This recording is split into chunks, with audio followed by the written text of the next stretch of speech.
In the furthest reaches of the northern hemisphere, there are expanses of wilderness so vast that a human being can vanish within them, leaving not a footprint nor a bone to ever be recovered. We rely on our technology, our GPS, our satellite phones to tether us to civilization. But what happens when the technology doesn't just fail, but lies to us?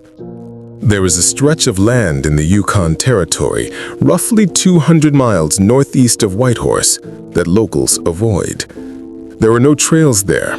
The animals are said to be silent, and in the autumn of 2018, a geological surveyor named Elias Thorne walked into that silence, and what walked out was not entirely the same man. Elias was a man of logic, a contract surveyor for a mining conglomerate. His job was to map potential extraction sites. He was used to isolation. He mapped the data, checked the soil density, and moved on. On October 14, 2018, he was dropped by helicopter into a valley designated only as Sector 4.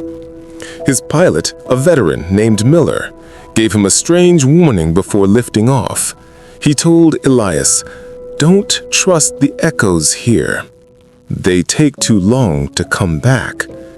Elias laughed it off as pilot superstition. He wouldn't be laughing by sunset. The first few hours were routine. Elias set up his perimeter markers, but around 3 p.m., he noticed something impossible on his equipment. His laser rangefinder, a device that uses light beams to measure distance, was malfunctioning. Every time he pointed it toward the northern ridge of the valley, the device didn't return an error. It returned a distance of 0.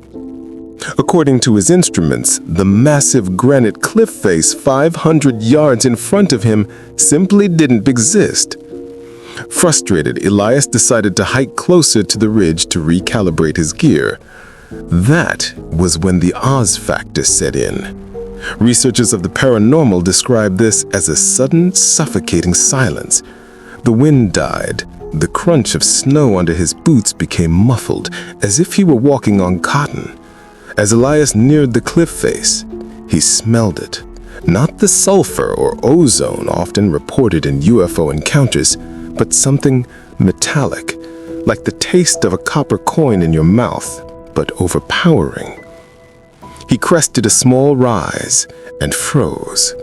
Sitting at the base of the cliff was not a craft nor a creature. It was a geometric impossibility. It looked like a perfect cube, roughly 20 feet tall, made of a material so black that it absorbed the afternoon light. It cast no shadow. It had no seams. It was simply a void in the landscape. Elias, gripping his radio, tried to call Miller. All he got was a sound that would haunt him for the rest of his life. It wasn't static. It sounded like thousands of voices whispering his own name played backward at high speed. Compelled by a curiosity he could not explain, Elias stepped closer. He pulled out his physical compass. The needle wasn't spinning. It was pointing directly down, seemingly trying to pull itself through the glass casing. That's when the cube opened. It didn't slide or hinge. The front face of the object simply dissolved into a mist of gray particulate. Inside, Elias didn't see a cockpit or alien controls. He saw his apartment. He saw his living room in Vancouver. He saw his television on, playing the evening news. He saw a coffee cup steaming on the table. It was a perfect window into his home, 2,000 miles away. But then he saw movement. Entering the frame of his living room inside the cube was himself. The Elias inside the cube stopped and looked directly out at the real Elias standing in the snow. The entity smiled, but the smile was too wide, stretching unnaturally across its face. Elias stumbled back, his mind fracturing at the sight. The entity inside the cube raised a hand and pressed it against the invisible barrier between them. In Elias's mind, a voice spoke. It was clear, cold, and devoid of empathy. It said, "You are the echo. I am the voice." A wave of heat, intense as a blast furnace, erupted from the object. Elias was thrown backward into the snow, his vision turning white. Elias Thorne woke up 3 days later. He was not in Sector 4.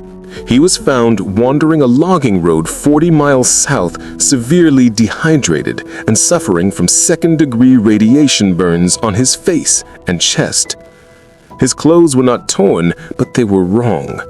His heavy-duty surveyor jacket was buttoned incorrectly from the inside out.